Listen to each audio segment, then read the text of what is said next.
बिहार से लोकतंत्र के बचाने की लंबी लड़ाई चली है और इस बार भी लोकतंत्र पर पूरी तरह से खतरा है। बिहार जाग चुका है और पूरे देश की अगुवाई करेगा इस मुद्दे पर बिहार। और पूरे बिहार के अंदर 1300 किलोमीटर की जो यात्रा है, वोटर अधिकार यात्रा चल रही है, उसमें जन सैलाब उमड़ रहा है। जनता स्पष्ट बता रही है कि पूरा का पूरा ये मतदान पुनर्निरीक्षण जो था वो पूरी तरह से धोखा है। मैं एक सवाल आपका बताना चाहता हूं कि 2,13,000 मतदाता जनवरी 2025 के बाद और जुलाई के बीच में 2,13,000 मतदाता को मृत बताया है चुनाव आयोग ने।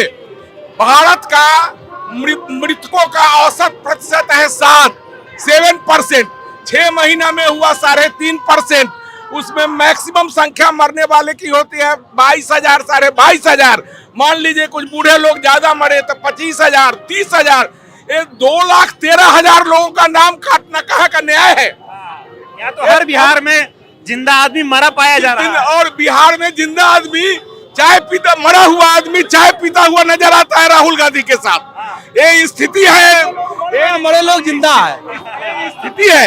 इसलिए ये लोकतंत्र के बचाने की लड़ाई है और बिहार जब भी लोकतंत्र पर खतरा हुआ है, बिहार सबसे आगे रहा है। बताओ, चुनाव आयोग कह रहा है कि राहुल गांधी को देश से माफी मांगनी होगी, संविधान की बदनामी कर रहे हैं राहुल गांधी। क्या सबूत है कि वोट चोरी हुई है? संविधान को तोड़ने का काम नरेंद्र मोदी कर रहा है।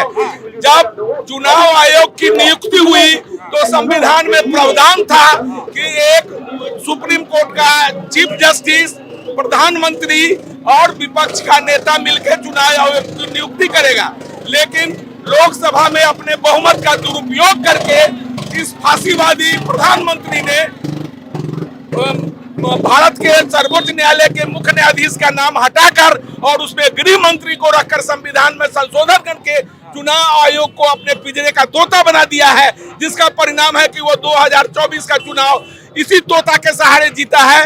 राहुल गांधी ने प्रेस वार्ता की, चुनाव आयोग से सवाल पूछे, चुनाव आयोग ने प्रेस वार्ता कर राहुल गांधी के सवालों का जवाब दिया। उससे आप कितना सहमत हैं? चुनाव आयोग कोई सवाल का जवाब, जो सवाल उनसे पूछा गया उसमें से किसी एक सवाल का भी जवाब नहीं दिया। मैं चुनाव आयोग से पूछता हूं कि 7% अगर भारत का औसत मृतक का परसेंट है तो कैसे 2,13,000 लोग 6 महीने में भारत में मर गए? चुनाव आयोग इसका जवाब दे। एक ही सवाल है सबसे। बीजेपी की भाषा बोल रहा है चुनाव आयोग? बीजेपी की भाषा नहीं बोला है। चुनाव आयोग का interview drafted by Narendra Modi and his team and he is telling on the same line। ये लिखे हैं चुनाव आयोग नहीं गुजराती आयोग है। यह चुनाव आयोग नहीं, सचमुच में गुजराती आयोग है ही। यह 2 गुजरात, पूरे देश को इस 2 गुजराती ने बर्बाद कर दिया। इस देश को आजाद करने वाला भी एक गुजराती था, महात्मा गांधी, और आज इस देश को बेचने वाला भी, बर्बाद करने वाला भी है नरेंद्र मोदी और अमित शाह। इन गुजरातियों का क्या करेगा बिहार?